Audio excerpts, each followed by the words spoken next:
வணக்கம் நேயர்களே, ராஜ் நியூஸ் தொலைக்காட்சியின் விவாத நேரத்திற்கு உங்களை அன்புடன் வரவேற்பது தமிழரசி சிவகுமார். இன்றைய விவாதத்திற்கான தலைப்பை முதலில் பார்க்கலாம். தொகுதி பங்கீடு பேச்சை தொடங்கிய திமுக கூட்டணி, இன்னும் கூட்டணியை இறுதி செய்யாத பிஜேபி அதிமுக. யாருடன் கூட்டணி சேரப்போகிறது பாமக, தமாக, தேமுதிக? கூட்டணியை இறுதி செய்யாமல் அல்லல் படும் சிறு கட்சிகள். இது பற்றிய விவாதத்தில் கலந்து கொண்டு பல்வேறு கருத்துக்களை முன்வைக்க வந்திருக்கும் விருந்தினர்களை ராஜ் நியூஸ் தொலைக்காட்சியின் சார்பாக வரவேற்கிறேன். முதலில் இணையத்தின் வழியாக இணைகிறார் திமுக செய்தி தொடர்பாளர் திரு விக்கி அவர்கள். சார் வணக்கம். வணக்கம் மேடம். அடுத்ததாக அரங்கிற்கு வந்திருக்கும் தமிழ் மாநில காங்கிரசின் KRD ரமேஷ் அவர்கள். சார் வணக்கம். வணக்கம் மேடம். அதிமுகவின் இலக்கிய அணியைச் சேர்ந்த திரு விஜயகுமார் அவர்கள். சார் வணக்கம்.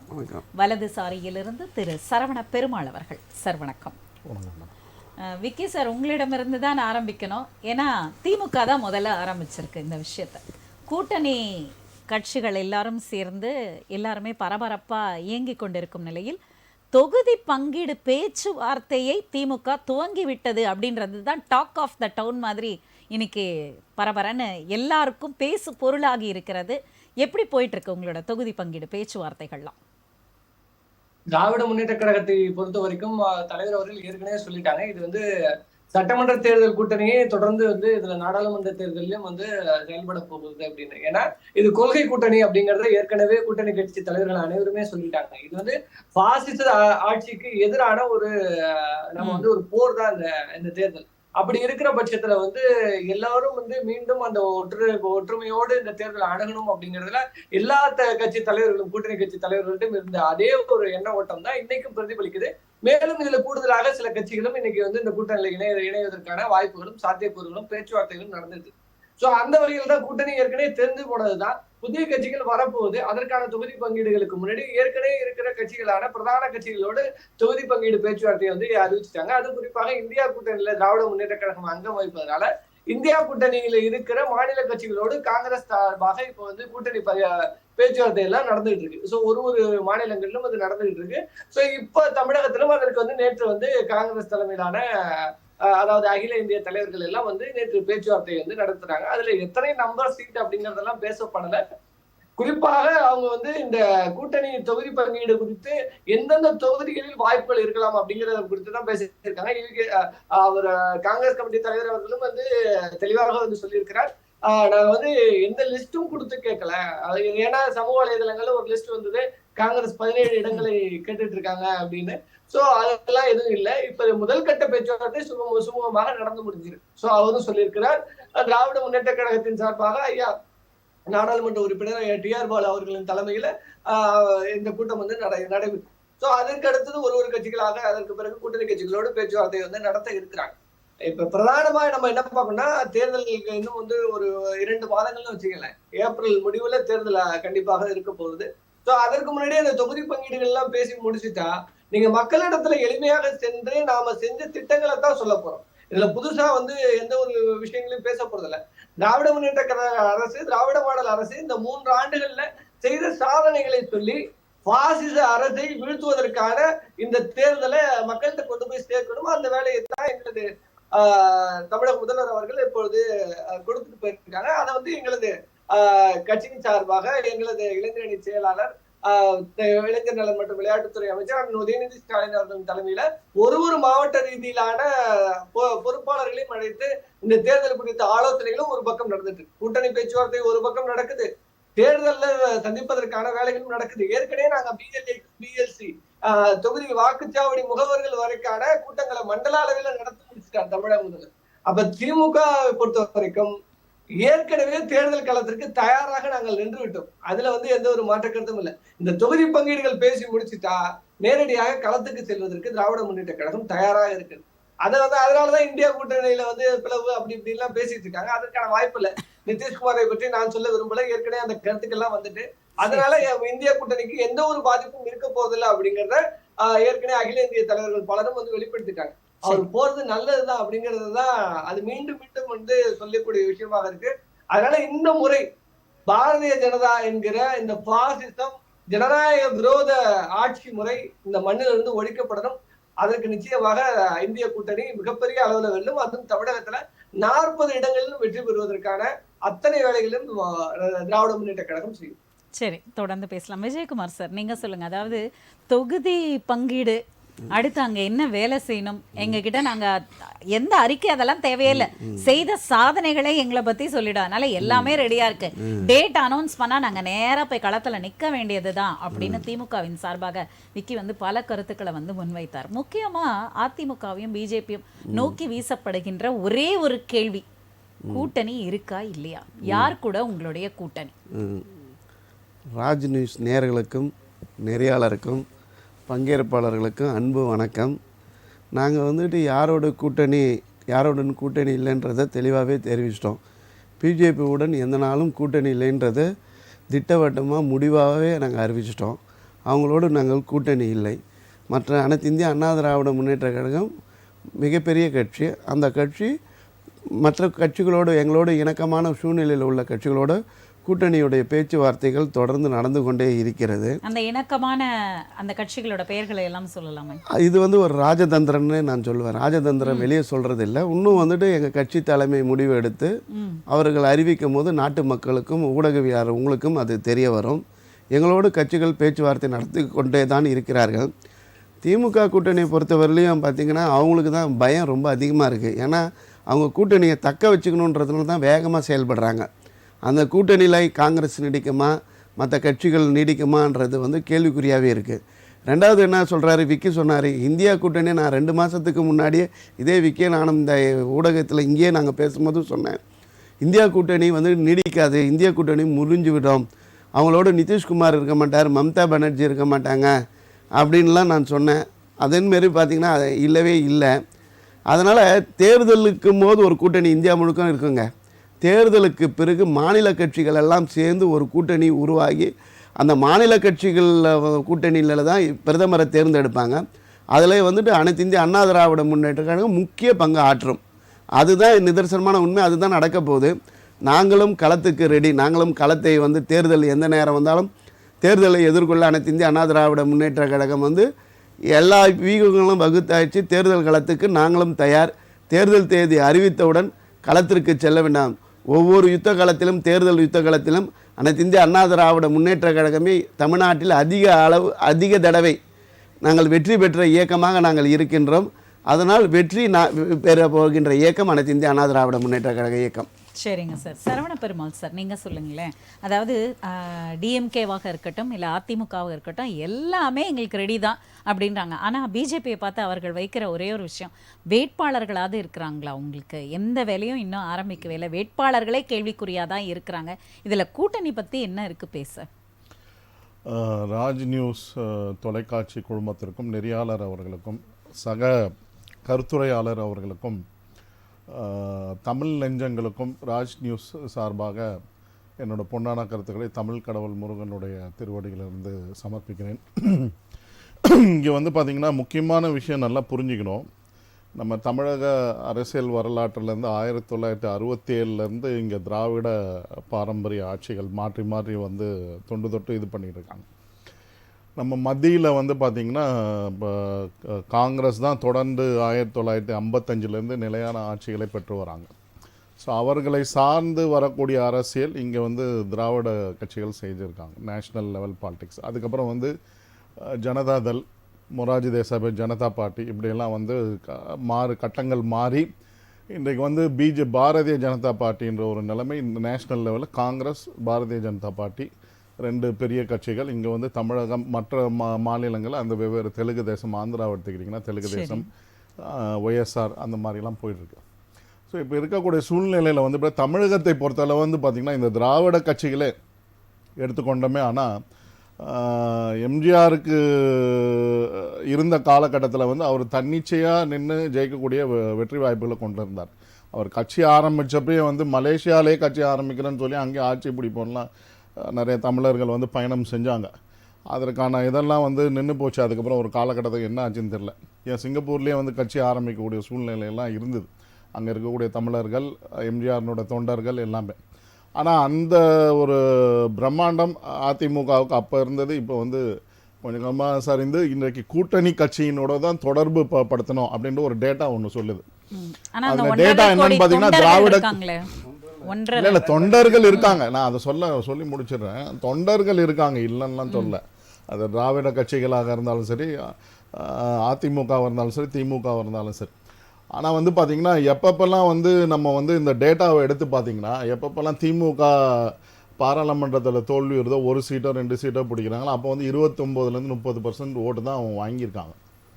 புரியுதுங்களா? அப்போ நீங்கள் வந்து உங்களுக்கு சொல்லக்கூடிய நீங்கள் தொண்டர்கள் எங்கே போகிறாங்க? அதே மாதிரி அதிமுக தோல்வி வரும்போது அந்த 30% அதுதான் உங்களோட ஒரிஜினாலிட்டி.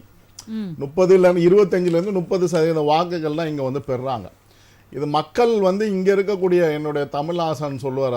நான் வந்து 88லேயே அவர் வந்து அரசியல் ஒரு சில கருத்துக்கள்லாம் சொல்லுவார். நம்மளுக்கு வந்து 3வது ஆல்டர்னேட்டிவ் வந்து எப்பவுமே இருக்கணும் அரசியலை பொறுத்து. அப்படி இருந்தால் தான் வந்து ஒரு நிலையான கவர்னன்ஸ் வந்து சரியான செக்கு. நம்ம எந்த ஒரு ஆட்சிக்கு மாறி மாறி வந்தோம்னா இப்படியே தான் நடந்து போயிட்டே இருக்கும். அதனால் ஒரு தேர்டு ஃபோர்ஸ்ன்றது தேவைன்றது அவர் கருத்து என்ன, அதை வந்து நான் மக்களுக்கு நான் சொல்ல விரும்புகிறேன். ஆனால் இங்கே வந்து அந்த மாதிரியான சூழ்நிலை இப்போ வந்து 2024 தேர்தலில் நிகழும் தான் நம்ம சொல்கிறோம். நம்ம இந்த கூட்டணி கட்சிகளை வைத்து தான் வந்து இவங்க 2 பேரும் பயணம் பண்ணியிருக்காங்க இந்த கடந்த ஒரு 15 வருட காலங்களாக, 20 வருட காலங்களாக. அது ஜெயலலிதா அம்மையார் இருந்த பீரியட்லேயும் அப்படி தான் கூட்டணியை சேர்த்து தான் அவங்க வந்து இது பண்ணுவாங்க. ஏன்னா அவங்களுக்கு இருக்கிற அந்த percentage of oats, smaller percentage of ஓட்ஸை சேர்த்து தான் அந்த 40% 45% ஓட்டு வின்னிங் சீட்ஸ் வரும். ஸோ இதெல்லாம் வந்து கூட்டணி கட்சி சிறிய கட்சிகள் வந்து அவர்களை செய்து கொண்டு இருக்கக்கூடிய தவறுகள் என்னென்னு தேமுதிக நம்மளுக்கு தெரியும் என்ன நிலவரம் ஆயிடுச்சு அப்படின்றது. நல்ல பெரிய ஃபோர்ஸாக வந்தார், அதை ஸ்டெபிலைஸ் பண்ண முடியல அவங்களால. மக்கள் வந்து அவங்கள நம்பி இப்போ ஓட்டு போட முடியாத சூழ்நிலை வந்து. அதே மாதிரி பாட்டாளி மக்கள் கட்சி அவர் நான் தான் தனிப்பட்ட முறையில் ஆட்சி அமைக்கணும்னு இதெல்லாம் பண்ணார், அதுவும் வந்து எடுபடலை, மக்கள் வாக்களிக்கலை. ஆனால் இந்த இரு பெரிய கட்சிகள்லாம் நிலைப்பாட்டை கொண்டு இருக்காங்க. பாரதிய ஜனதாவுக்கு ஒரு பேஸ் இருந்தது. அதாவது 4 குறிப்பிட்டு சொல்லணும், கன்னியாகுமரி, திருப்பூர், இந்த நீலகிரி, கோயம்புத்தூர், இந்த இடத்துலலாம். ஸோ அந்த பேஸ் வந்து அவங்களும் வந்து தக்க வைக்கல ஒரு காலகட்டத்துக்கு அப்புறம். வாஜ்பாய் எப்போ வந்து திமுகவோட பாஜக கூட்டணி வைத்து தான் அன்றைக்கே அது சரியாக தொடங்கி விட்டது. ஸோ இப்போ இருக்கக்கூடிய சூழ்நிலையை வந்து வைத்து பார்த்தீர்களானால் பாஜகவும் வந்து இப்போ வந்திருக்கக்கூடிய தலைமை வந்து கண்டிப்பாக 20% வாக்குகளை நோக்கி நாங்கள் பயணம் செய்கிறோம் அப்படின்ற நோக்கத்தில் போயிருக்காங்க. மத்தியமும் அதான் சொல்லுது, நாங்கள் வந்து யாரையும் நம்பி வந்து ஏற்கனவே வந்து பார்த்திங்கன்னா 300+ சீட்டை வந்து நாங்கள் ஜெயிப்போன்ற நோக்கத்தோட யார் கூட்டணிக்கு வராங்களோ வரலையோ அதை பற்றி எங்களுக்கு கவலை இல்லை. நாங்கள் 300 சீட்டுகளை வந்து இந்த லோக்சபா தேர்தலில் தனிப்பட்ட முறையில் பாஜக வெற்றி பெறும் தான் அமித்ஷாவும் மோடி அவர்களும் பயணம் செய்து கொண்டிருக்கிறார்கள். ஆனால் கூட்டணிக்கு வரவங்களாம் வரவேற்போம் நம்ம. ஏன்னா நம்ம காஷ்மீர்லேருந்து சப்கா சாத் சப்கா விகாஸ் அப்படி எல்லாரோடும் சேர்ந்து எல்லாருக்காகவும் அப்படின்ற ஒரு கோட்பாடை தான் வந்து எல்லா கூட்டணி இன்னைக்கு கூட வந்து அவங்க வானதி சீனிவாசன் ஒரு பேட்டியில் சொல்லுங்க, நாங்கள் எல்லாரையும் அணுகுவோம், அவங்களும் வாக்காளர் தான் அப்படின்ற ஒரு விஷயத்தை பற்றி அவங்க பேசியிருக்காங்க. அப்படி இருக்கக்கூடிய சூழ்நிலையில் வந்து பார்த்திங்கன்னா பாஜகவிற்கு இன்றைக்கி இருக்கக்கூடிய சூழ்நிலையில் அந்த 2014 தேர்தலில் எப்படி ஒரு தனிப்பட்ட 3வது ஃபோர்ஸாக கூட்டணி அமைச்சு அவங்க செயல்பட்டாங்களோ 19% வாக்குகளை பெற்றார்களோ அதே போன்ற ஒரு நிகழ்வு இன்றைக்கி தனிப்பட்ட முறையில் ஒரு கூட்டணி அமைத்து செயல்படுவார்கள். அது காலம் கனிந்து வரும்போது தான். ஏன்னா இன்னைக்கு வந்து 2 நாளைக்கு முன்னாடி கூட ஜி.கே. வாசன் ஐயா அவர்கள் சொல்லியிருக்காரு, நாங்கள் பிப்ரவரியில் தான் கூட்டணியை பற்றி முடிவு பண்ணுவோன்றது சொல்லியிருக்காரு. ஆகையினால பாட்டாளி மக்கள் கட்சி அப்படி தான் வெயிட் பண்ணுறாங்க. அவங்களுக்கு எது சாதகமாக நான் வந்து இந்த இந்தியா அலையன்ஸை பற்றி பல விவாத மேடைகள்லையும் சொல்லியிருக்கேன். ஆரம்பத்துலேயும் நான் சொல்லிட்டேன், நிதிஷ்குமார் வந்து எப்பவுமே என்டிஏ, அவரோட உள்மனது என்டிஏ தான். ஆனால் வெளிப்புற தோட்டத்தில் அவர் சொல்லுவார், ஏன்னா அவருக்கு ஒரு ஆசையை தூண்டினாங்க இவங்க இந்தியா அலையன்ஸ்ல, நீங்க தான் வந்து பிரைம் மினிஸ்டர் கேண்டிடேட், பிரதமரா கேட்கவே இல்லை, கண்டிப்பா கிடையாது. ஏன்னா இதை தூண்டி விட்டதே காங்கிரஸும் பல அவரை சுற்றி இருக்கக்கூடிய அரசியல் தலைவர்கள் தான். இந்த இந்தியா அலையன்ஸ்ல இருக்கவங்க தான் அவரை தூண்டி விட்டாங்க. அரவிந்த் கெஜ்ரிவாலை தூண்டிவார், நீங்க தான் பிரைம் மினிஸ்டர் கேண்டிடேட், உங்களுக்கு தகுதி இருக்கு அப்படின்னு இங்க இருக்க தமிழகத்தில் இருக்கக்கூடிய திமுக தலைவர் பல முறை அவரை பல இந்த 2023 2020 அவங்க 2020 தொடர்பில் இருக்காங்க திமுக தலைவரும் அரவிந்த் கெஜ்ரிவாலும்.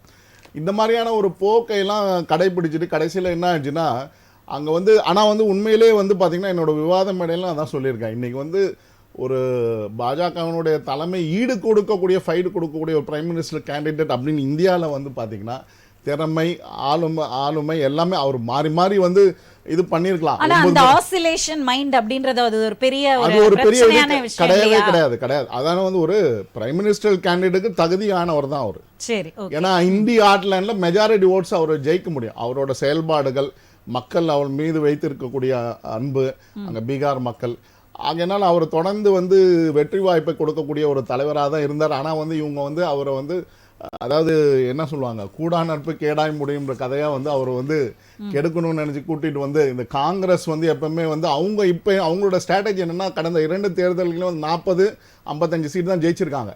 இந்த தடவை எப்படியாவது ஒரு 200 சீட்டை வந்து அடுத்தவங்க முதுகுல சவாரி செஞ்சிடணும்.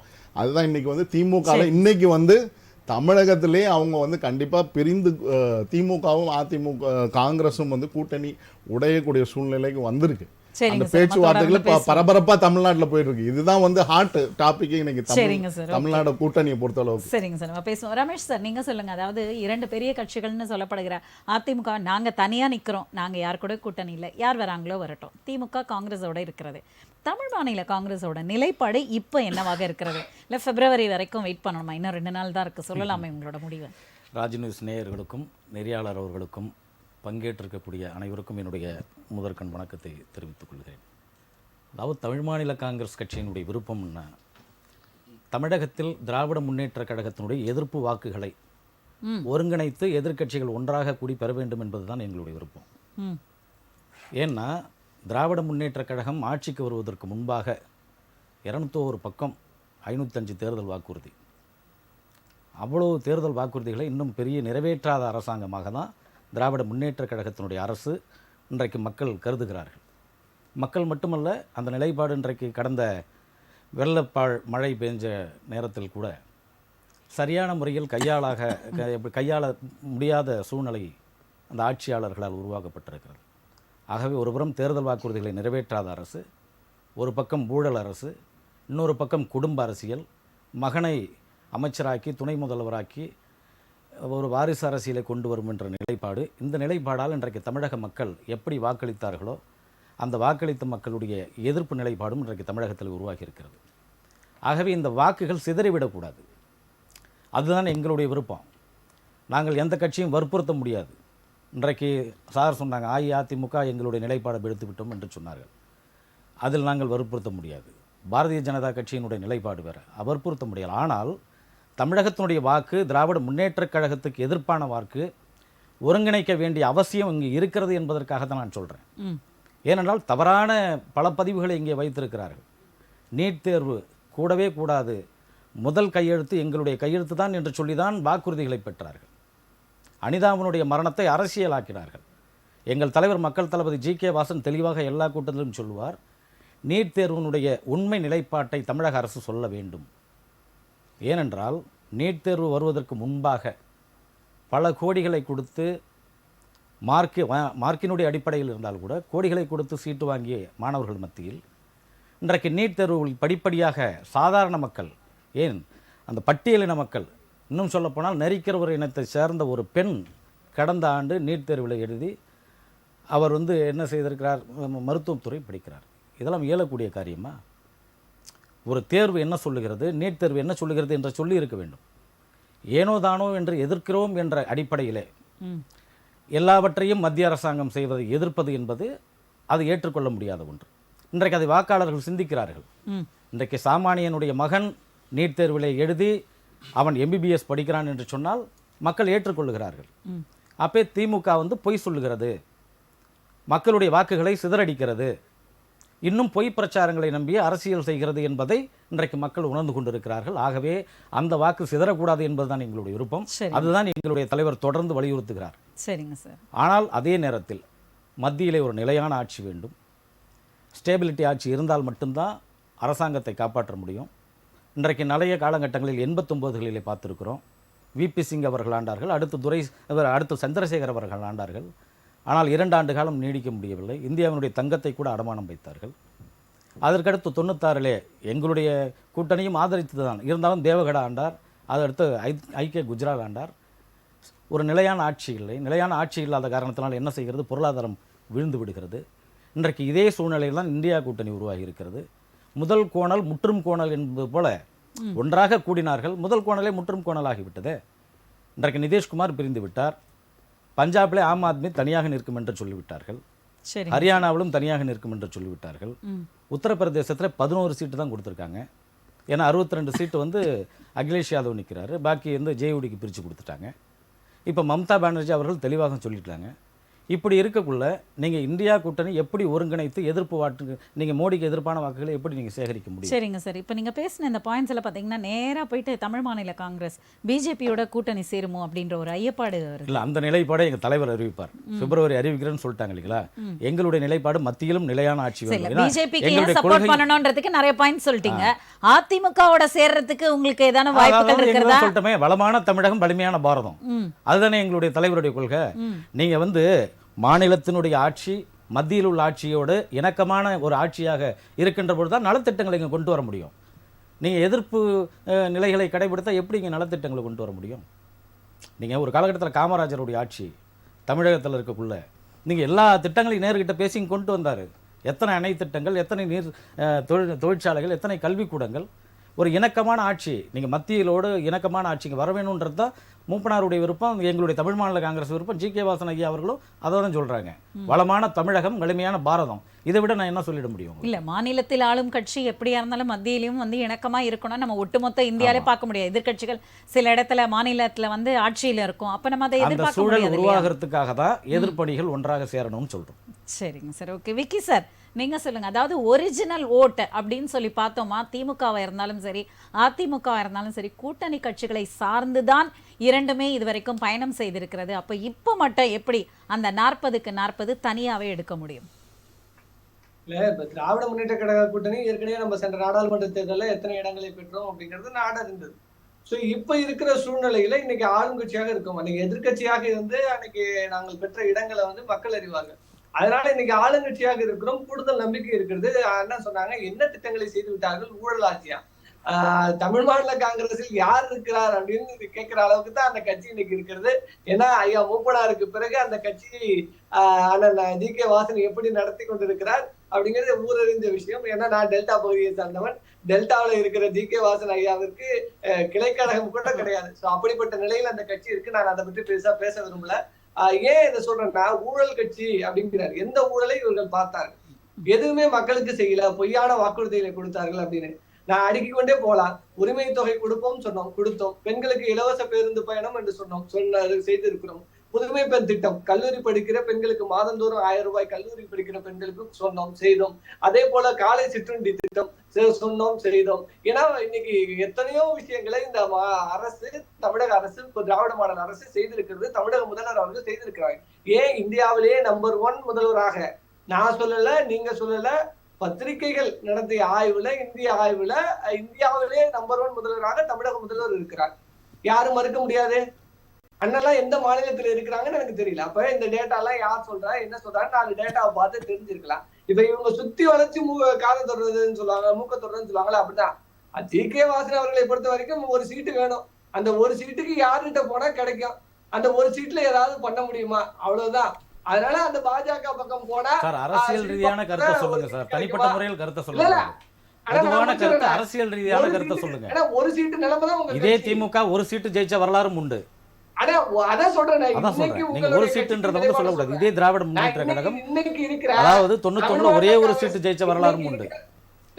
நீங்க தனிப்பட்ட முறையில நீங்க வாக்கு இருக்கு இல்லன்றத பேசணும். அரசியல் ரீதியா நீங்க செஞ்சது மட்டும் பேசுங்க. இல்ல நான் கேக்குறேன், திமுகவுக்கு எதிரான வாக்களை நாங்கள் பெறணும். மக்கள் அதிர்ச்சியில இருக்காங்க. உங்க தலைமையில கூட்டணி கூப்பிடுங்க, யார் வராங்கன்னு பாப்போம். அதனால இவர்களே ஒரு கட்சியை நம்பி பிரயாணம் செய்து கொண்டிருக்கிற ஒட்டுண்ணிகளாக இருக்கிறாங்க.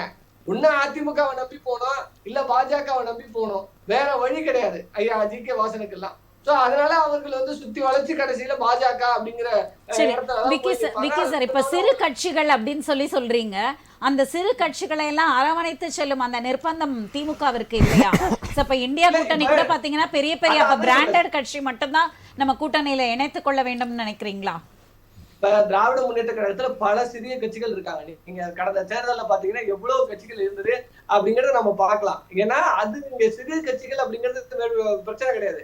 கோட்பாடு, கொள்கை அப்படிங்கிறது இன்னைக்கு சனாதனத்துக்கு எதிராக மாநில சுயாட்சி உரிமையை பேசுகிற கட்சிகளாக தமிழ் மாநில கட்சி இருக்கா, தமிழ் மாநில காங்கிரஸ் இருக்கா?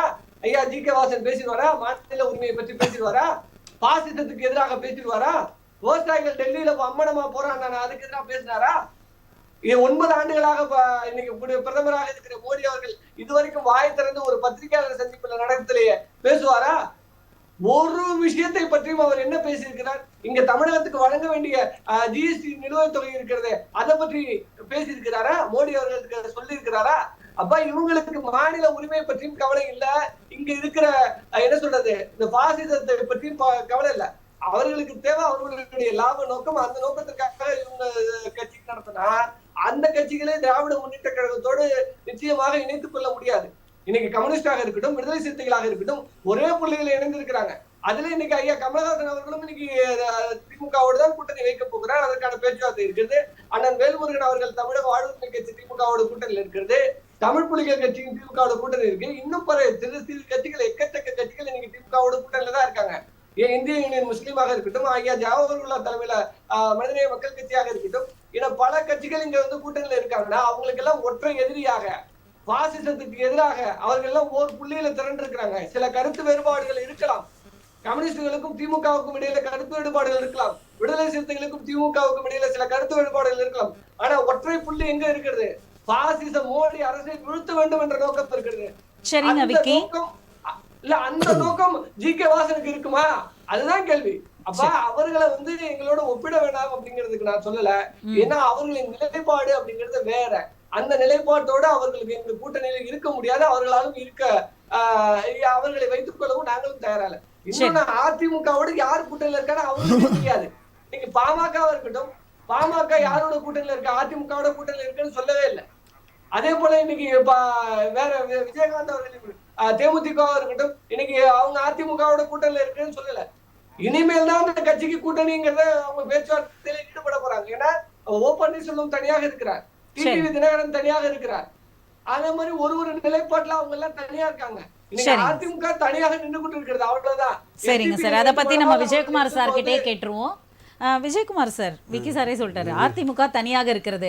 ஏன்னா திமுக கூட்டணியில இருந்து அப்போ கடந்த தேர்தலில் யாரெல்லாம் இருந்தாங்களோ அவங்க எல்லாம் அப்படியே அந்த இம்பாக்டா அந்த கான்டாக்டோட இருக்கிறாங்க. பட் அதிமுகவில் இருந்து தான் இந்த கூட்டணி கட்சிகள்லாம் விலகி இருக்கிறது. இன்னைக்கே பாத்தீங்கன்னா நீங்க 3 பேரும் 3 முகமாக இங்க தனித்தனியா உட்கார்ந்துட்டு இருக்கிறீங்க. நிலைப்பாடு வேறாகி விட்டது, கொள்கைகள் அப்போ வேறாகி விட்டதா? அப்போ இப்படி இருக்கிற இந்த நிலைமைக்கு யார் காரணம்? இப்போ விக்கி பேசுனதுக்கு ஒரு பதில் சொல்லிட்டு ஊழல் எங்க இருக்குதுன்னு கேட்டாரு.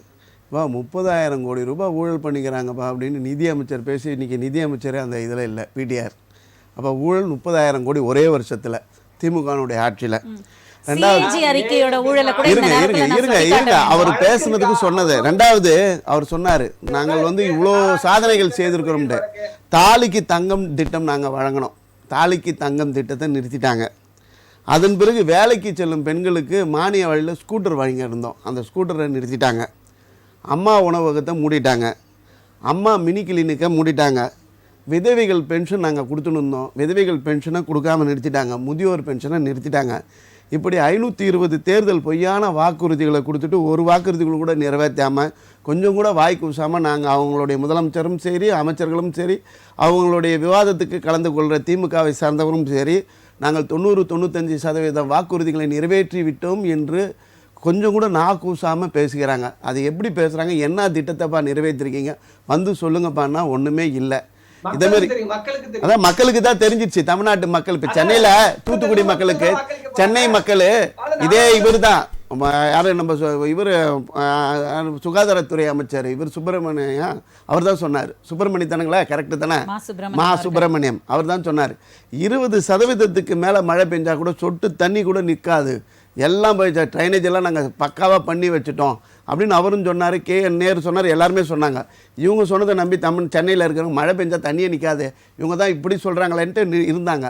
ஆனால் வெள்ளம் இவங்க சொன்னதெல்லாம் பொய்ன்றதை நிரூபித்து காமிச்சிருச்சு. அதனால் மக்களுக்கு தெரிஞ்சிச்சு. அதை விட்டு தூத்துக்குடிக்கு போங்க, தூத்துக்குடியில் எல்லாமே இது. இப்போ அவர் பேசும்போது நான் குறுக்கீடு பண்ணவே இல்லை. சரி, அவர் விஜய் சார் அவருடைய பேசும்போது கருத்துக்களை நான் வந்து- நீங்க பேசும்போது நான் குறுக்கீடு செய்யவே இல்லை.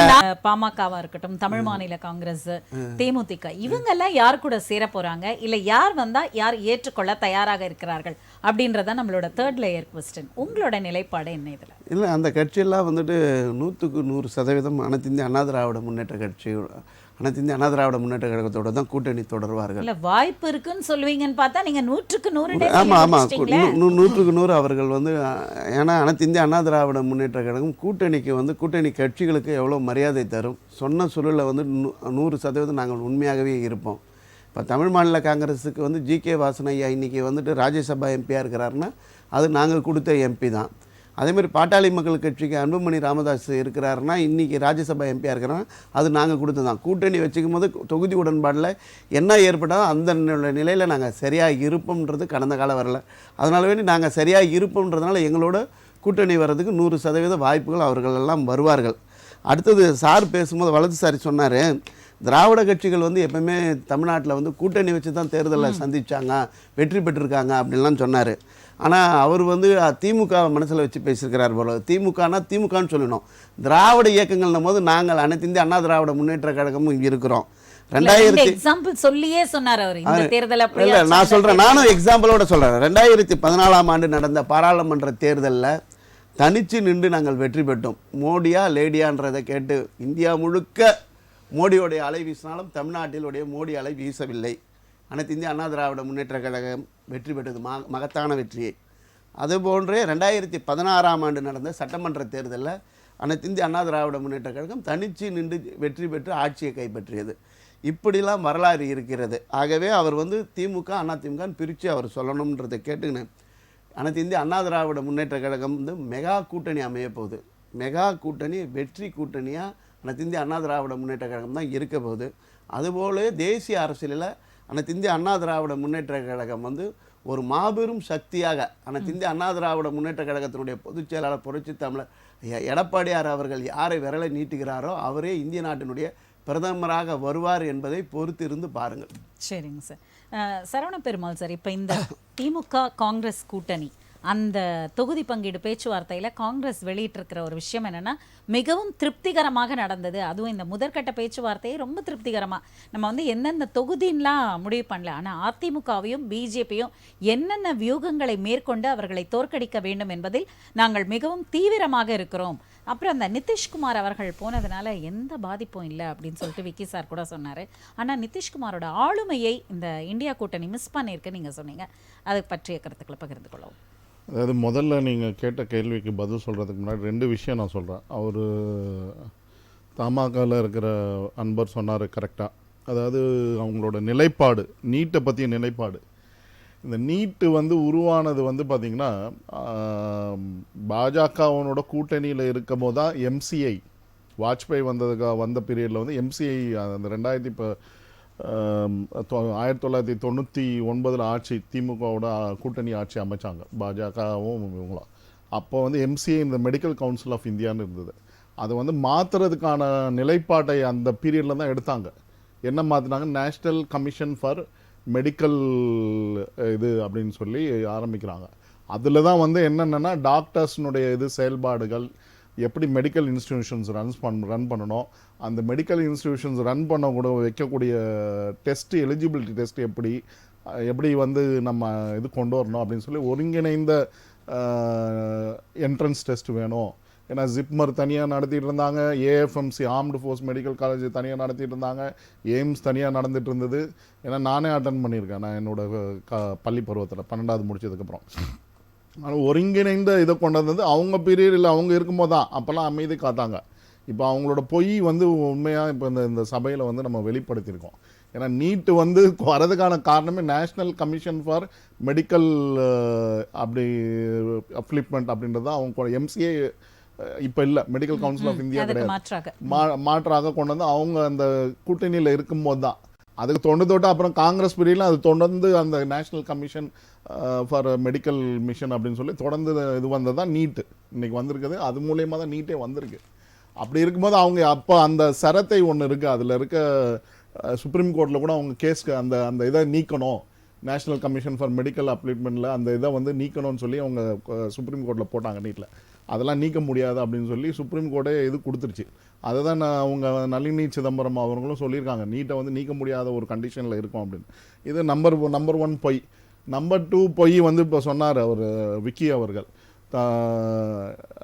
இந்தியாவிலே நம்பர் 1 சிஎம் அப்படின்னு 2 கேள்வி கேட்டிருக்காங்க. போல் ஸ்டார் அப்படின்னு சொல்லி மூட் ஆஃப் த நேஷன் அப்படின்னு சொல்லி சி ஓட்டர் நடத்தியிருக்காங்க. அந்த கருத்து கணிப்பில் வந்து 2023 வந்து ஒரு கேள்விக்கு வந்து ரொம்ப பாப்புலராக ரொம்ப உற்று நோக்கக்கூடிய சிஎம் யாருன்னு கேட்டால் யோகி ஆதித்யநாத்தை சொல்லியிருக்காங்க நம்பர் 1. அதில் வந்து 4வது இடம் தான் ஸ்டாலின் அவர்கள் பிடித்திருக்கிறார். இன்னொரு கேள்வியை வந்து ரீஜனல் பார்ட்டியில் யார் டாப் சிஎம்னு கேட்டிருக்காங்க. அதுக்கு நவீன் பட்நாயக் தான் டாப் சிஎம், 8வது இடத்துல தான் இருக்கிறாரு நம்ம தமிழகத்தை சார்ந்த. ஏன்னா இது வந்து ஸ்டேட் ரீஜனலில் எடுக்கப்பட்ட இது கேள்விகள் அவங்க எடுத்திருக்காங்க, மூட் ஆஃப் த நேஷன் அப்படின்னு சொல்லி. ஸோ இந்த மாதிரி ஒரு சபையில் சொல்லும் போது திருந்த சொல்லணும். நீங்கள் நம்பர் 1 சிஎம்னு எந்த மேகசின் சொல்லிச்சு, லீடிங் மேகசினில் இருக்க நடத்தினது தான் அப்படின்னு சி ஓட்டரே, நீங்கள் நம்பக்கூடிய சி ஓட்டர். அதாவது இவங்க வந்து பார்ப்பனிய எதிர்ப்புன்னு சொல்லுவாங்க, ஆனால் பார்ப்பனிய செஃபாலஜிஸ்ட்டை வச்சுக்கிட்டு தான் இவங்க வந்து ஆட்சியே பிடிப்பாங்க. புரியுதுங்களா? பார்ப்பனிய செஃபாலஜிஸ்ட் அவங்களுக்கு அறிவுரை சொல்லக்கூடியவங்களாம் எப்படி எந்த தேர்தல் களத்தை அணுகணும், யாரோட அலையன்ஸ் வைக்கணும் வைக்கக்கூடாது அப்படின்னு சொல்ல அவர் ஒரு பார்ப்பனியத்தை சார்ந்தவர். அதெல்லாம் வந்து சொல்லிக்கிட்டே போனால் நிறைய விஷயங்கள் இருக்குது திமுக பற்றி. அதனால் இப்போ இந்த நிதிஷ்குமார் விஷயம் வந்து பார்த்திங்கன்னா ரொம்ப தெளிவாக அவரை வந்து ரொம்ப நோகடிச்சு பல பேர் அந்த பீகாரில் இருக்க குஷ்வான்னு ஒருத்தர் லோக்கல் லீடர் இருக்கார் அங்கே நம்ம பீகாரில். அவர் பலமுறை நேற்று அவரோட பேட்டியை பார்த்தேன். அவர் பலமுறை சொன்னார் நிதிஷ்குமார்கிட்ட, நீங்கள் இந்தியா அலையன்ஸை நம்பி மோசம் போக போகிறீங்க, இது வந்து தவறான முடிவு. அது மட்டும் அல்லாமல் பலமுறை இவர் வந்து நிதிஷ்குமாரோட பேசும்போது நிதிஷ்குமார் வந்து ஒரு சூழ்நிலை கைதியாக தள்ளப்பட்டார் இந்த காங்கிரஸ் ஆர்ஜேடி கூட்டணியில் வந்ததுப்புறம். அவரை மதிக்கிறதும் கிடையாது, ஏன்னா நீங்கள் 45 சீட்டு தானே வச்சிருக்கா அப்படின்ற மாதிரியெல்லாம் பேச்சுக்கள் வந்தது. நீங்கள் 45 வச்சுக்கிட்டு நாங்கள் உங்களுக்கு சப்போர்ட் பண்ணி நீங்கள் வந்து சிஎம்மாக இருக்கீங்க. ஆகையினால இந்த மாதிரியான பேச்சுக்கள்லாம் கேட்டுட்டு அவர் வந்து அமைதி காத்து இன்றைக்கி வந்து வேறு வழியே இல்லை, என்னோட இருதயமான என்டிஏ அப்படின்றது சூழ்நிலைக்கு தான் அவர் வந்திருக்கார். இதுதான் உண்மையான நிலவரம். அதனால இங்கே வந்து அவங்க சொல்கிறாங்க காங்கிரஸும் திமுகவும் ஒன்று. இன்னைக்கு செய்தி இதே அண்ணா அறிவாலயத்தில் தென்காசி, சிவகங்கை, திருநெல்வேலி, தூத்துக்குடியிலேருந்து நீங்கள் வந்து காங்கிரஸ் அந்த இடங்கள்லாம் கேட்டிருக்காங்க. இப்போது அந்த இடங்களை குறிப்பாக கார்த்திக் சிதம்பரத்துக்கு சீட்டு கொடுக்கக்கூடாது சிவகங்கையில் அப்படின்னு சொல்லி பயங்கர எதிர்ப்பு கிளம்பியிருக்காங்க சிவகங்கையில் திமுகவில் இருக்கும். இல்ல ஒரு தொகுதி பங்கீடின் போது எல்லா கட்சிகளுக்குள்ளே இந்த மாதிரி சலசலப்பு வரும். ஆனா வந்து இங்க ரொம்ப தெளிவா இருக்காங்க. அதே மாதிரி விருதுநகரையும் வந்து கொடுக்க கூடாது காங்கிரஸ்க்கு, திமுக தான் வந்து அங்க வந்து வெற்றி பெறக்கூடிய சூழ்நிலை இருக்கு அப்படின்னு சொல்லி இன்னைக்கு வந்து எங்க அண்ணா அறிவாலயத்துக்கு வந்திருக்கிறது ஊடகங்கள்ல இன்னைக்கு. சரிங்க சார், இந்த கேள்விகளுக்கெல்லாம் விக்கி சார் என்ன பதில் சொல்றாரு அப்படின்னு சொல்லிட்டு பார்க்கலாம். விக்கி சார், உங்களோட வாதத்தை நீங்க தொடர்ந்து செய்யலாம். இல்ல, இப்ப காங்கிரஸ் எந்தெந்த இடங்களை கேட்டிருக்கு அப்படிங்கறதெல்லாம் இன்னும் எதுவும் முடிவாகல. இந்த பத்திரிகையில வெளிவந்த செய்திகளை வைத்துதான் இவங்க எல்லாம் பேசிட்டு இருக்குது. அதாவது கார்த்திக் சிதம்பரம் அவர்களுக்கு அதெல்லாம் பண்ணிருக்காங்க. இல்ல இல்ல, உங்க கட்சிக்காரவங்க தான் சிவகங்கை, இது விருதுநகர் இங்க இருந்து போய் வந்து மனு கொடுத்திருக்காங்க, கொடுக்க கூடாது, காங்கிரஸ் கொடுக்க கூடாது. அபிஷியலா வந்தா மட்டும்தான் நீங்க செய்தி ஊடகங்கள்ல பேச. இப்ப நாங்க தான் சொல்லுவோம் பாஜக வந்து இந்த தொகுதிகள்ல அது உண்மை இல்ல. அப்ப திமுகல இருக்கவங்க அங்க கட்சிக்காரவங்க போகல, உங்ககிட்ட நான் புரியல. அதனால இதெல்லாம் யூகங்கள் அடிப்படையில் இவர்களா பேசக்கூடிய விஷயம். காங்கிரஸுக்கு 10 சீட்டு தான் திமுக கேட்டிருக்காங்க, அதுல 7 சீட்டு தான் கொடுக்க போறாங்க, இல்ல 16 சீட்டு கேட்கறாங்க. இதெல்லாம் இவங்களா பேசிக்கிறது. கூட்டணியில் முதற்கட்ட பேச்சுவார்த்தை என்னவோ அதெல்லாம் நடந்திருக்கு. அதை அபிஷியலா சொல்லணும்னு அவசியம் இல்லை, நம்பர்ஸ் சொல்லணும்னு அவசியம் இல்லை. எந்தெந்த தொகுதிங்கிறத இனிமேல் தான் பேசவே போறாங்க. அதை வந்து வெளியில வந்த காங்கிரஸ் மூத்த தலைவர்கள் அனைவருமே சொல்லிட்டு போயிட்டாங்க. முதற்கட்ட பேச்சுவார்த்தை தான் நடந்திருக்கு. அப்ப காங்கிரஸுக்கு எத்தனை, நீங்க காங்கிரஸை மட்டும் வைத்து இந்த கூட்டணி இல்லை, அதுல விடுதலை சிறுத்தைகள் இருக்கு, 2 கம்யூனிஸ்ட் கட்சிகளும் இருக்கு, குறிப்பாக மக்கள் நீதி மையமும் இதுல வந்து இன்னைக்கு இந்த கூட்டணியில அங்கம் வைக்க போகுது. அப்ப அந்த கட்சிகள்லாம் பிற கட்சிகளா இருக்கு, இந்திய யூனியன் முஸ்லீம் லீக் இருக்கு. சோ இதெல்லாம் வந்து நீங்க தொகுதி பங்கீடுங்கிறத ஒரே வார்த்தையில நீங்க பேசி முடிக்க முடியாது. அதனால அதற்கான காலக்கெடு இருக்கு. ஒரு எக்ஸாம்பிள் பாத்தீங்கன்னா காங்கிரஸ் கேட்கக்கூடிய இடத்த மார்க்சிஸ்ட் கம்யூனிஸ்ட் கட்சியும் கேட்கலாம், அது எங்களுக்கு வெற்றி வாய்ப்புள்ள தொகுதியாக இருக்கும் அப்படின்னு. அப்ப அந்த பங்கீடுகள்ல பிரிச்சு பேசுறது எல்லாம் வந்து அது ஒரு நாள்பட்ட விஷயம், உடனே முடிவு பண்றது இல்ல. அங்க உள்ள கள நிலவரம், அங்க இருக்கிற திராவிட முன்னேற்ற கழக பொறுப்பாளர்களிடம் தலைமை கழகம் வந்து கேட்டு முடிவு பண்ண வேண்டிய விஷயம். அதனால இது வந்து கார்த்திக் சிதம்பரம் அவர்களுக்கு கடும் எதிர்ப்பு இருக்கிறது, இவருக்கு எதிர்ப்பு இருக்கு. அதெல்லாம் வந்து தலைமை அதை வந்து கேட்டு முடிவு பண்ணுவாங்க. அது அந்த நேரத்துல வந்து நடக்க வேண்டியது. சரிங்க சார். இப்போ நம்ம தமிழகத்தோட கூட்டணி கட்சிகளே இவ்வளவு குழப்பத்துல இருக்கும் பொழுது இப்ப இந்த இந்தியா கூட்டணியில இருந்து நிதிஷ்குமார் வெளியே போனதா இருக்கட்டும், மம்தா அவர்களோட நிலைப்பாடு, மாயாவதி நிலைப்பாடு, இதையெல்லாம் அவங்க மேற்கோள் காட்டி நிச்சயமாக எலெக்ஷன் வரைக்கும் இந்த இந்தியா அப்படின்றது பிரியும் அப்படின்னு சொல்ற ஆரூடத்திற்கு உங்களுடைய பதில் என்ன? இல்ல, அவங்க நிதிஷ்குமார் போனதை வச்சு பேசிட்டு இருக்காங்க. நிதிஷ்குமாரோட நிலைமை அது. அவர் முதல்வரா இருக்கணும். அவர் ஒரு தொங்கு சட்டமன்றம் தான் அது. அவர் இங்க அங்க தாவி தன்னுடைய பதவியை காப்பாத்திக்கிறதுக்காக அவர் அரசியல் செய்கிறார். அதுல வந்து அதைதான் நம்ம வந்து பார்த்துட்டு இருக்கோம். சோ இது வந்து எந்த ஒரு பாதிப்பையும் ஏற்படுத்தாது என்பது இந்தியா கூட்டணியின் நிலைப்பாடு. ஏன்னா அவர் இந்த மாதிரி மாறுவது மக்களிடத்துலதான் அவருடைய பேர் கெட்டு போக போகுது. அவர் இன்றைக்கு காங்கிரஸோட கூட்டணி வச்சு திருப்பி போய் வந்து அவர் பாஜக தயவால திருப்பி முதல்வர் ஆகணும்னு நினைச்சாருன்னா அவங்க பீகார் மக்கள் பார்த்து கொண்டு தான் இருக்கிறாங்க. பிரசாந்த் கிஷோர் அவர்களும் சொல்லியிருக்கிறார், தகுந்த பாடத்தை வந்து கொடுக்க போகிறார்கள் மக்கள் அப்படின்னு. ஏன்னா மக்கள் ஒன்றும் முட்டாள் இல்லைல்ல. நீங்க மாறி மாறி இந்த மாதிரி விஷயத்தை செய்வதற்கு வாக்களித்த மக்கள் ஒன்றும் முட்டாள்கள் இல்லை. அதனால நிதிஷ்குமாரின் இந்த நிலைப்பாட்டுக்கு நிச்சயம் வந்து வருகிற தேர்தல்ல வந்து நிச்சயம் வந்து பீகாரோட செல்ல பிள்ளையே அவர் தான் அப்படின்னு சரவண பெருமாள் சார் சொன்னாரு. இல்ல அப்படியெல்லாம் கிடையாது. நிதிஷ்குமார் அவர்களுக்கு அங்க முக்கியத்துவம் எந்த இடத்துல கொடுக்கப்பட்டது? அவர் அங்க ஒருங்கிணைப்பாளரும் கிடையாது. அங்க ஒருங்கிணைப்பாளராக அவரை ஏற்றுக்கொள்ளல. அப்ப அங்க வேணான்னு சொல்லிட்டாரு. அவர் வேணான்னு சொல்லிட்டாரு. அவர் தலைமை கொடுக்கறதா தான் சொன்னாங்க. அவர் வேணான்னு சொல்லிட்டாரு. அவர் இல்ல அவரே வேணான்னு சொல்லிட்டாரு. ஏன்னா அவருக்கு இந்த முன்னாடியே இந்த நிலைப்பாடு இருந்திருக்கு. அவரா வந்து கலந்துக்கணும் அப்படிங்கிற ஒரு முடிவுல அவர் முன்னாடியே இருந்ததுனால அவர் இன்னைக்கு வெளிப்பட்டு வெளியில போயிருக்காரு. அவ்வளவுதான். ஏன்னா அன்னைக்கு சொல்லும் போது அதாவது மம்தா பானர்ஜி அவர்களும் அரவிந்த் கெஜ்ரிவால் அவர்களும் முன்மொழிந்தது அவரையும் தான். ஆனா அவர் அப்பயே வேணான்னு சொல்லும் போது ஒரு சர்ச்சையா இருந்திருக்கும். அதை நாம வந்து புரிஞ்சுக்கலாம இருந்திருக்கலாம் கூட்டணி தலைவர்கள். அது இன்னைக்கு நிறுவனமாயிருக்கு. கூட்டணி பேச்சுவார்த்தை அப்படிங்கிறது இன்னைக்கு தொகுதி பங்கீடுகள் அகிலேஷ் யாதவ் அவர்களோடு சுமூகமாக முடிந்திருக்கிறது. அப்ப இப்ப அரவிந்த் கெஜ்ரிவால் அவர்களோடும் பேச்சுவார்த்தை நடத்தலாம். அவங்க சொல்லியிருக்காங்க, ஆமா பஞ்சாப்ல வந்து நாங்கள் எல்லா இடங்களும் போட்டியிடுவோம் சொல்லியிருக்காங்க. இன்னும் கூட்டணியில இருக்கிறதுனால அந்த பேச்சுவார்த்தை நடத்தப்படும். உடனே இது வந்து கன்ஃபார்ம்டு கிடையாது. எதுவுமே நீங்க வந்து அந்த இப்ப நான் சொல்றேன், திராவிட முன்னேற்ற கழக தமிழகத்துல இருக்கிற கூட்டணியிலேயே இன்னும் தொகுதி பங்கீடுகள் வரும் பொழுது எந்தெந்த தொகுதின்னு கேட்கும் பொழுது வருத்தங்கள் ஏற்படும். அதெல்லாம் இருக்கு. அது எல்லாத்தையும் சரி கட்டித்தான் அந்த பங்கீடுகள் முடியும். அதனால இப்பயே கூட்டணி எல்லாம் பிச்சுக்கணும் இவங்க சொல்ற இவங்க எல்லாம் மக்கள் நம்ம தயாரா இல்ல. அதை பொறுத்திருந்து பார்க்க வேண்டிய காலம் இருக்கு. அதுக்கு காலம் ரொம்ப தூரம். ஒரே ஒரு குறுக்கி கேள்வி மட்டும் விக்கி அவர்களுக்கு. நீங்க ஒரு 1.5 மாதத்துக்கு முன்னாடி ராகுல் காந்தி அவர்களுக்கு ஒரு அறிக்கை மாநிலம் சார்பாக அனைத்து காங்கிரஸ் கமிட்டியில் இருக்க பஞ்சாப், தமிழகம் எல்லா இடத்துலேருந்து ஒரு ரிப்போர்ட் போயிருக்கு.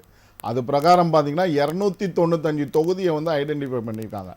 அதில் வந்து தமிழகத்தில் வந்து 15 தொகுதி அவங்களுக்கு வெற்றி வாய்ப்பு இருக்குது, எங்களுக்கு வந்து ஸ்ட்ராங்காக நாங்கள் வேலை செய்வோம் அப்படின்ற ஒரு கருத்தை வந்து தெரிவிச்சிருக்காங்க. வெஸ்ட் பெங்கால்லையும் சரி, பஞ்சாப்லேயும் சரி, டெல்லியும் சரி, அந்த எல்லாமே சேர்த்து ஒரு லிஸ்ட்டு போயிருக்கு.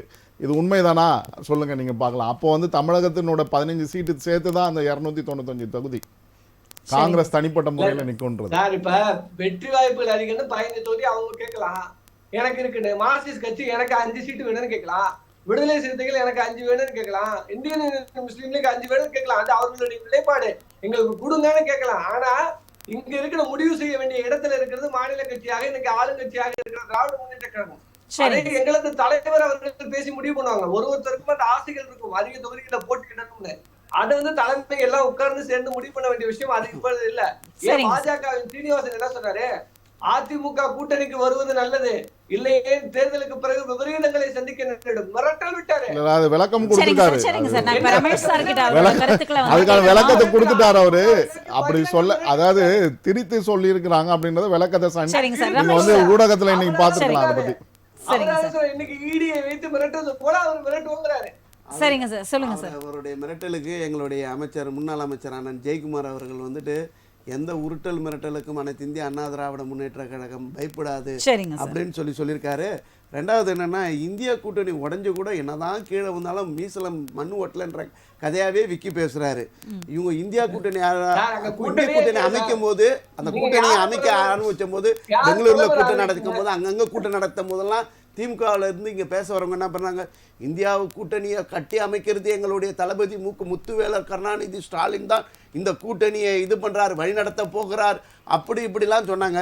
இன்னைக்கு கூட்டணி பிசு பிசு போச்சு. சரிங்க சார், உங்க கூட்டணியில இருந்து உடைந்து போன தமிழ் மாநில காங்கிரஸ் அவங்கள பார்த்து ஒரே ஒரு கேள்வி அவர்கிட்ட கேக்குறேன் சார். நீங்க உடைந்து போனது நீங்க கேட்காதீங்க, இன்னும் கூட்டணி இருங்க சார். அந்த வார்த்தையை அவர் சொல்லட்டும் சார், ஒரு நிமிஷம் அவரே சொல்லட்டும், அவர் வாயால சொல்லட்டும் சார். சார் நீங்க முதல்ல இருந்து என்ன சொன்னீங்கன்னா, நாட்டு மக்களோட நலனுக்காக போராடி கொண்டிருக்கின்ற தமிழக மக்களின் நலனுக்காக அப்படின்னு 9 ஆண்டு கால அந்த ஆட்சியோட பொன்னான நேரத்தெல்லாம் நிறைய பட்டியலிட்டு பிஜேபி கூட போறதுக்கு தமிழ் மாநில காங்கிரஸ்க்கு வாய்ப்பு இருக்கிற மாதிரி சொன்னீங்க. இப்ப அதிமுக இல்ல நான் கேட்கிறேன், இப்ப அதிமுக வரவேற்கிறது, இந்த ஓப்பனா இப்ப இந்த நேரத்திலேயே சொல்லியிருக்காங்க அதிமுக உங்களை வரவேற்கிறது என்று. அப்படி அதிமுக பக்கம் போக வாய்ப்பு இருக்கா இல்ல பிஜேபி பக்கமா?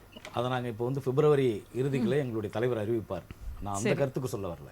நான் சொல்ல வந்தது கருத்து வந்து அதிமுகவினுடைய நிலைப்பாடு பாஜகவினுடைய நிலைப்பாடு வெவ்வேறாக இருந்தாலும் தமிழ்நாட்டினுடைய வாக்காளர்களை திமுகவினுடைய எதிரினுடைய வாக்காளர்களை ஒருங்கிணைக்கணுன்றது தான் எங்களுடைய விருப்பம். அந்த விருப்பத்தை தான் நான் பதிவு செஞ்சேன். அதுக்காக நாங்கள் வந்து இந்த பக்கம் கூட்டணி அந்த பக்கம் கூட்டணின்றதை நாங்கள் வந்து இப்போ உறுதியாக சொல்ல முடியாது. அது தலைமை ஐயா சொல்லியிருக்காங்க. இப்போ செயற்குழு கூடுது, எங்களுடைய செயற்குழு கூடி அங்கே முடிவெடுக்கப்படும். அந்த நிலைப்பாட்டில் என்ன எங்களுடைய கொள்கைன்னா, வளமான தமிழகம் வலிமையான பாரதம் அமைந்தால் நாடு நல்லா இருக்கும், மக்களுக்கான நலத்திட்டங்கள் நல்லா கிடைக்கும்.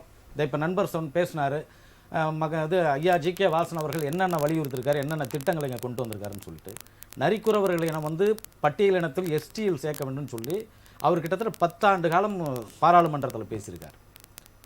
தொடர்ந்து அதே போல் விவசாயிகளுடைய பிரச்சனை, டெல்லியில் மிகப்பெரிய போராட்டம், ஐயா கண்ணு உள்ளிட்ட பல விவசாய சங்கங்களை அழைச்சிட்டு போனது மக்கள் தளபதி ஜி.கே. வாசன். அன்னைக்கு மோடி அவர்களை சந்திக்க நேரம் ஏற்பாடு செய்து கொடுத்து எல்லாரையும் சந்திக்க வச்சார். விவசாயிகளுடைய பிரச்சனைகளை குரல் கொடுத்துருக்காரு. மீத்தேன் திட்டம் கொண்டு வருகின்ற பொழுதே அது வந்து வேண்டாம்னு சொல்லி அங்கே வந்து பாராளுமன்றத்தினுடைய மைய அவையில் கொடுத்துருக்காரு. அதே போல் பாதுகாக்கப்பட்ட மண்டலமாக எடப்பாடி அவர்கள் அறிவித்தார். அறிவிப்பதற்கு முன்பாகவே அந்த தஞ்சை மாவட்டம் பாதுகாக்கப்பட்ட மண்டலமாக இருக்க வேண்டும், விவசாயிகளுடைய நலன் கருத வேண்டும் என்பதற்காக அதற்காக மனு கொடுத்துருக்காரு. நேரடியாக பலமுறை வலியுறுத்தியிருக்கார். எதையும் செய்யாமல் எப்படி ஒரு அரசியல் கட்சி தலைவர் வந்துட முடியும்? எங்களை விட இந்த தமிழகத்துக்கு செஞ்சவங்க யாரு? சரிங்க சார், அது உங்களுடைய நிறைவான கருத்துக்கெல்லாம் பகிர்ந்து சொல்லிடுங்க. என்ன செஞ்சிருக்கு தமிழ் மாநில காங்கிரஸ் தமிழகத்திற்கு? தமிழகத்திற்கு என்ன செஞ்சிருக்குன்னு கேட்குறீங்க. 9 ஆண்டு காலம் மத்திய அமைச்சராக இருந்திருக்கார். ஒரு ஊழல் குறை இல்லாமல் ஒரு நேர்மையான ஒரு மந்திரியாக இன்னை வரைக்கும் எந்த நீதிமன்றத்திலையும் படிக்கட்டிலையும் போய் ஐயா எனக்கு நீதி கொடுங்க, நான் தப்பு செஞ்சிட்டேன்னு கேட்காத ஒரு உத்தம அமைச்சர் ஜி.கே. வாசன் ஒன்று. அதே போல் இங்கே இருக்கக்கூடிய துறைமுகத்திற்கு, எண்ணூர் துறைமுகத்திற்கு அவர் வந்து வேறு யாருடைய பெயரும் வைக்கல, காமராஜர் பெயர் வைத்தார். அதே போல் தூத்துக்குடி ஃபோர்ட் ட்ரஸ்ட்டுக்கு வஉசி பெயரை வைத்தார். இன்னொன்று ஷிப்பிங் மினிஸ்ட்ரியில் இப்போ இங்கே கூட பார்த்துருக்கலாம், அந்த லைட் ஹவுஸில் எல்லாம் ஏறி நின்று பார்க்கக்கூடிய அளவிற்கு, ஏன்னா அந்த துறையில் அவ்வளோதான் செய்ய முடியும். அந்த துறையில் மக்கள் நலன் சார்ந்த என்னென்ன செயல்பாடுகள்லாம் செய்ய வேண்டுமோ அவருடைய 9 ஆண்டு கால அமைச்சரவையில் அவர் பொறுப்பேற்ற இடத்துல ஊழல் குறை இல்லாமல் மக்களுக்கான நலன். இன்னும் சொல்ல போனீங்கன்னா அண்ணாமலை கூட ஒரு பேட்டியில் சொன்னார், ஒரு கையெழுத்து போட்டால் அத்தனை கோடி கொடுக்கறதுக்கு அவ்வளோ பேர் வெளியில் நிற்பான், ஆனால் எந்த உணர்வும் இல்லாமல் நேர்மையாக நியாயமாக இருந்தவர் ஐயா ஜி.கே. வாசன் சொல்லிட்டு அண்ணாமலை பல முறை அதை சொல்லியிருக்கு. நன்றி சார், நன்றி நன்றி சார். உங்களுடைய நிறைவான கருத்து விஜயகுமார் சார். அதாவது நாங்கள் வந்து மத்தியில் ஆடுகிற பிஜேபியும் மாநிலத்தில் ஆடுகின்ற திமுகவையும் எதிர்த்து தான் களம் காண போகிறோம். நாங்கள் மத்தியில் ஆளுகின்ற பிஜேபி எதிர்க்கிறோம்னா என்ன காரணம்னா, இந்த எய்ம்ஸ் மருத்துவமனைன்னு ஒரு மருத்துவமனை, அந்த மருத்துவமனை அவங்க கொண்டு வந்து அது அடிக்கல் நாட்டி அதை வேலை செய்திருந்தாங்கன்னா இன்றைய இருக்கிற அதான் முடிசூட்டி கொண்டு நினைக்கிற விளையாட்டுத்துறை அமைச்சர் வந்து ஒரு செங்கலை தூக்கிக்கின்னு தமிழ்நாடு முழுதும் போய் காமிச்சு தேர்தல் எங்களுடைய ஆட்சி இழப்புக்கு இதெல்லாம் ஒரு காரணம். இது வந்து பிஜேபி செய்யவே இல்லை. நாங்கள் எதிர்பார்த்தோம் இவங்கெல்லாம் செய்வாங்க, 10 வருடம் நாங்கள் கூட்டணியில் இருந்தோம், இவங்க செய்வார்கள் என்று எதிர்பார்த்தோம். பிஜேபி செய்யாதனால தான் நாங்கள் இங்கே ஆட்சியை இழக்கிறதுக்கு காரணம் பிஜேபி தான். பிஜேபி வந்துட்டு ஹிட்லர் கூட பார்த்திங்கன்னா ஜெர்மனியில் வந்துட்டு கடைசி வரலையும் தேச நலன் தேச ஒற்றுமை அப்படின்னே சொல்லி மக்களை ஏமாற்றி அந்த நாட்டையே அழிச்சிட்டு போனான். மீண்டும் இந்த இதில் பிஜேபி வந்து வெற்றி பெறுவதற்கான வாய்ப்புகள் இல்லை. அப்படி ஒரு வேளை வெற்றி பெற்றால் இந்த நாட்டை இந்துத்துவாவாக மாற்றுவதற்கும் இந்த அதாவது மதம் ஜாதியற்ற ஒரு இந்தியாவை வந்து இவங்க மதச்சாயம் பூசி விடுவார்களோ என்ற அச்ச உணர்வு இந்தியா முழுக்க உள்ள மக்களிடம் இருக்கிறது. ஆகவே அவர்கள் ஒரு கனவு காண்டு கொண்டு அவர்கள் ஒரு அரசியல் பாதையில் பயணம் செய்கிறார்கள். இங்கு திமுக அதன் ஒரு நிலைப்பாடை எடுத்துக்கிட்டு நாங்கள் மாநிலத்தினுடைய ஆளுங்கட்சி, நாங்கள் தான் வெற்றி பெறுவோம், எங்களுடைய கூட்டணிலாம் வலுவான கூட்டணி, நாங்கள் ஏற்கனவே வெற்றி பெற்றிருக்கணும், எல்லா கணக்கு வழக்கும் பொய்யாகி போய் இந்த தேர்தல் தான் முதல் தேர்தலாக. இந்த தேர்தல் மிக வித்தியாசமான தேர்தல். இந்த தேர்தல் கடுமையான தேர்தல். இந்த தேர்தலில் ஐயா எடப்பாடியார் அவர்களுடைய தலைமையில் யார் வராங்களோ அந்த கூட்டணி நிச்சயமாக வெற்றி பெறும். உறுதியாக நான் சொல்கிறேன். 2 மாதத்துக்கு முன்னாடியே கூட சொன்னேன் நான், இந்தியா கூட்டணி உடஞ்சிரும், இந்தியா கூட்டணி நீடிக்காதுன்னு. அந்த இது இன்றைக்கி நிலைமை ஆகிடுது. அதே மாதிரி இப்பயும் சொல்கிறேன், தேர்தலுக்கு பிறகு நானும் இந்த விவாதத்தில் கலந்து கொள்ளுவேன். ரிசல்ட் அன்றைக்கி, முடிவு அன்றைக்கி அனைத்து இந்திய அண்ணா திராவிட முன்னேற்ற கழகம் போட்டியிட்ட அனைத்து தொகுதிகளும் வெற்றி பெறும். நன்றி சார். நன்றி. சரவண பெருமாள் சார், உங்களோட நிறைவான கருத்து. அதாவது தமிழகத்தை பொறுத்தளவுக்கு நம்ம நண்பர் சொன்ன மாதிரி ஜி.கே. வாசன் ஐயா அவர்கள் என்னைக்கு இந்த கூட்டணி பிரச்சனை ஆரம்பிச்சதோ அதிமுக பிஜேபி, அன்றையிலிருந்தே வளமான பாரதம் வளமான தமிழகம், அதற்கு அதிமுக தமிழகத்திலும் மத்தியில் பாஜகவினுடைய மோடி தான் பிரதம மந்திரி அப்படின்ற ஒரு நிலைப்பாடு அவர் பலமுறை வலியுறுத்தி வருகிறார். இருந்தாலும் அவர் தமிழகத்தை பொறுத்தவரைக்கும் இன்றைக்கி அவர் சொன்ன மாதிரி இந்த திமுகவினுடைய எதிர்ப்பு வாக்குகளை ஒரு அணியில் கொண்டு வர வேண்டும் என்று மிகவும் அரும்பாடுபட்டு கொண்டிருக்கிற சந்தேகமே இல்லை. அதற்கான வெற்றி கண்டிப்பாக ஜி.கே. வாசன் ஐயா அவர்கள் பெறுவார்கள். கண்டிப்பாக தமிழகத்தில் ஒரு மிகப்பெரிய மாறுதல், தாமரை மலரக்கூடிய ஒரு நிலைமை. கண்டிப்பாக பாஜக 5 எம்பி தொகுதிகளில் இங்கே உறுதியாக வெற்றி பெறுவாங்க அப்படின்ற ஒரு நிலைப்பாடு தான் இன்றைக்கி மக்கள் கொண்டு இருக்காங்க. ஏன்னா பாஜக ஐயா சொன்னார் என்ன செஞ்சுருக்காங்கன்னு. இதே ஜெயலலிதா அம்மையார் இருந்த பீரியடில் தான் பேட்டி பச்சாவ் பேட்டி படாவ் அந்த ஸ்கீம், செல்வ மகள் திட்டம், அதை தான் செல்வ மகள் திட்டமாக அருமையாக மாற்றி சொன்னாங்க. இன்றைக்கி அவங்க ஜெயலலிதா அம்மையார் உறுதியாக இருந்தாங்க தேசியம் என்ற ஒரு இதில். ஆன்மீகமும் தேசியம் இரு கண்கள் தேவரையா சொன்ன மாதிரி அவங்களும் உறுதியாக இருந்ததுனால திட்டங்களை மத்திய அரசாங்கத்தினோட திட்டங்களை கொண்டு செல்வதில் ரொம்ப தெளிவாக இருந்து செல்வ மகள் திட்டம்னு பேர் அறிவித்தாங்க. ஏன்னா மக்களுக்கு புரியாது அப்படின்னு. ஆனால் இன்றைக்கி இருக்கக்கூடிய இந்த திமுக அரசாங்கம் பொய் பிரச்சாரம், அதில் இந்தியில் என்ன இருக்கும் ஒன்றுமே புரியல அப்படின்னு சொல்லி அந்த கிடப்பில் போடுறது எல்லாம் வேலையாக இருக்கிறாங்க. முடிச்சிடறேன். அதே மாதிரி முத்ரா லோன் திட்டமாகட்டும், அதில் மாதிரி நீங்கள் ஸ்ராம் திட்டமாகட்டும், எல்லா விஷயங்களும் பாஜக எய்ம்ஸை பற்றி சொன்னார். அது மிகப்பெரிய விவாதம். ஏன்னா இப்படிலாம் பேசுறவர் இவரு சமஸ்கிருதத்துக்கு அதிக நிதி ஒதுக்கீடு பண்றாரு. ஆனா இன்னைக்கு வர தமிழ்நாடு உலகத்து முழுக்க போய் பேசுற பிரதமர் மோடி அவர்கள் தமிழுடைய இலக்கியத்தை மேற்கோள் காட்டி பேசுறாரு. ஆனா தமிழுக்கு அவர் நிதி ஒதுக்கீடு பண்ணவே இல்லையே. சரிங்க சார். விக்கி சார், உங்களோட நிறைவான கருத்து. இல்ல, தமிழக முதல்வர் எங்கள் தலைவர் அவர்கள் ஏற்கனவே சொல்லிட்டாங்க, இந்த நாடும் நமது 40 நமது அப்படிங்கறத இளைஞரணி மாநாட்டிலையும் சொல்லி வச்சுட்டாங்க. சோ அதற்கான வேலையை நாங்கள் துவங்கி விட்டோம். தேர்தல் களம் தயாராகிட்டு அதற்கான படை வீரர்களாக திராவிட முன்னேற்ற கழகத்தினர் தயாராக இருக்கிறாங்க. படை தளபதிகளும் வழி நடத்துவதற்கு ஆலோசனை மேற்கொண்டு இருக்காங்க. அவ்வளவுதான். எங்களுக்கு ஓபன் தான் இது. அதனால இதை பத்தியும் எந்த கட்சியை பத்தி இவங்க அவங்களோட கூட்டணியா அவங்க இவங்களோட கூட்டணியா யார் வேணாலும் என்ன வேணாலும் பேசிட்டு கடைசியா களத்துக்கு சேருங்க, நாங்க முதல்ல வாழ எடுத்துட்டு போறோங்கிற கதையா எங்கள் முதல்வர் அவர்கள் ஏற்கனவே பிஎல்சி வரைக்கும், கிளைக்கழகங்கள் வரைக்கும், பூத் கமிட்டி வரைக்கும் தயார்படுத்தி வைத்து விட்டு தான் இன்னைக்கு சுற்றுப்பயணம் மேற்கொண்டிருக்கிறார். சோ அதனால அதிலையும் முதலீடுகளை ஈர்த்து வருவார். நிச்சயமாக இந்த தமிழகத்தை மாநில சுயாட்சி மிக்க மாநிலமாக, இந்தியாவிலேயே முதன்மை மாநிலமாக கொண்டு வருவார். அதற்காக இந்த நாடாளுமன்ற தேர்தலில் மக்கள் வெகுவாக 40 இடங்களிலும் திராவிட முன்னேற்ற கழகத்துக்கு வாக்களித்து நன்றி. இன்றைய விவாதத்தில் கலந்து கொண்ட அத்தனை பேருக்கும் ராஜ் நியூஸ் தொலைக்காட்சியின் சார்பாக மனமார்ந்த நன்றிகளை தெரிவித்துக் கொள்கிறேன். நேயர்களே, மீண்டும் அடுத்த விவாதத்தில் உங்களை சந்திக்கும் வரை நன்றி கூறி விடைபெறுவது தமிழரசி சிவகுமார்.